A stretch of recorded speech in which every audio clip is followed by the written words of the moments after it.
एक बार की बात है, एक शेरनी की मौत उसके बच्चे को जन्म देते ही हो गई और तभी वहां से एक भेड़ों का झुंड वहां से गुजरा और शेर का बच्चा गलती से उस भेड़ों के झुंड में शामिल हो गया और वह भेड़ों के जैसा रहने लग गया था। वह अपने आप को भेड़ समझता था क्योंकि उसने कभी अपने आप को देखा ही नहीं था।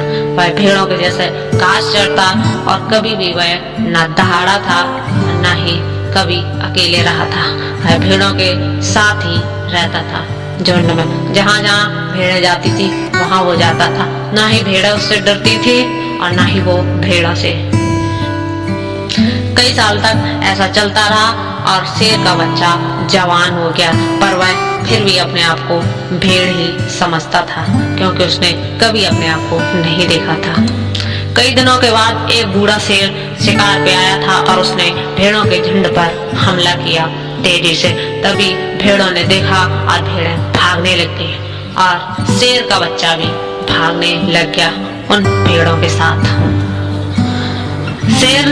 बूढ़े शेर ने झुंड में जवान शेर को देखा तो उसने सोचा कि ये आखिर क्या कर रहा है यहाँ पर। तभी उसने सोचा कि आखिर मामला क्या है और वह अपना शिकार भूलकर उस बच्चे को, उस शेर को पकड़ने लग गया।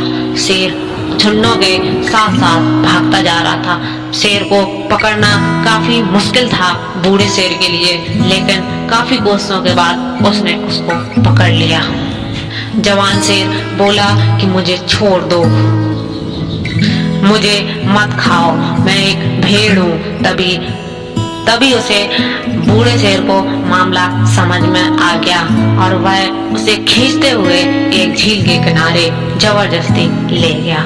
झील में के पास पहुंचकर उसने जवान शेर से कहा, इस झील में तुम अपने आप को देखो और मुझे देखो कि तुम दिखते कैसे हो।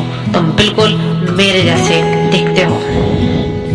तभी जवान शेर ने अपने आप को देखा और उसके अंदर की भेड़ निकल गई और वो जोर से दहाड़ा कि वो एक शेर है और वह अकेले भी रहने लग गया। उस कूद से पूरा जंगल मानो हिल गया हो। दोस्तों, इस कहानी से हम सीखते हैं कि हम भी कहीं भीड़ में भेड़ चाल जैसे ना हो जाएं। हमारे अंदर भी एक शेर छिपा रहता है।